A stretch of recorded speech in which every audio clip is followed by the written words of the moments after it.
Today, we are going to review the My Approval section in the eSchedule mobile app, specifically focusing on the tools that administrators have available to them.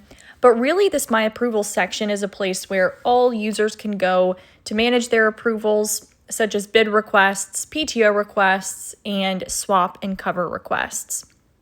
So what we want to do first is pull open our main menu so that we can access the approval section. So we can do that by either pulling or sliding over from the left-hand side here, or clicking on our menu icon in the top left-hand corner of our screen.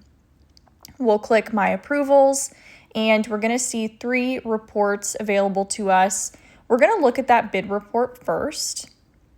So within this bid report, that member field will default to your own name. So this is where you would see your own bid requests by default. But as an administrator, you can click into that member field and either select an individual employee or quickly select all employees. Now, of course, we have flexible date fields here, so you can click into the from date or the to date fields and manually adjust those date ranges. But by default, this report will display about a month's worth of pending bid requests.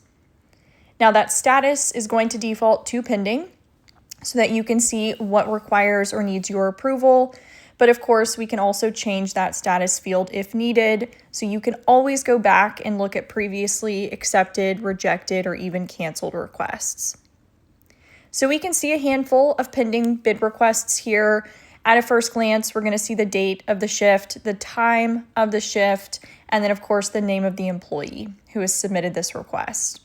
So those down arrows here indicate for us that there's more detail to display or actions available. So we can click on each request here.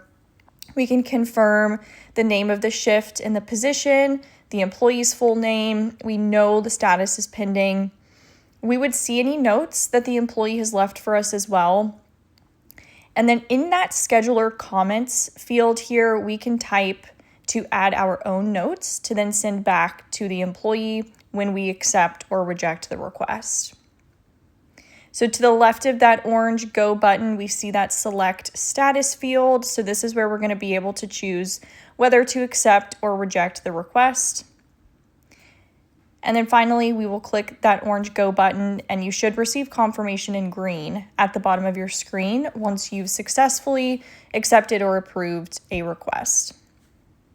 We're going to click our back arrow in the top left-hand corner. This will take us back to that main menu, and we're going to look at the swap report next.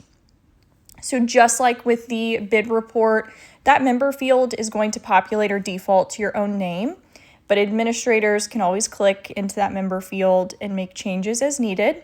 So we'll go ahead and change that to all employees. Again, those date fields can be manually adjusted. It does populate to about a month. And then the status field in our swap report is going to default to pending. We are going to want to change this to pending admin if we are an administrator looking for any swap or cover requests that require our attention. So any swap or cover request in that pending admin status means that both employees have accepted or agreed to trade or cover, and our approval as an admin is that last or final step. So again, we can see in the request the date, the time, and then the employee that submitted the request. We can click that down arrow to view the details. In that Select Status field, again, this is where we'll have the option to accept or reject the request, and then we will click that orange Go button. Now going back here to the My Approval section, we have one last report to take a look at, and that is the PTO report. Same thing here. We see the exact same fields available to us. We will change that member field as an admin and view all employees.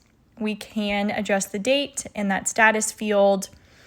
But as always, we're going to see any pending requests down below here. So we've got just a few. We can click on those requests. We can view the comments.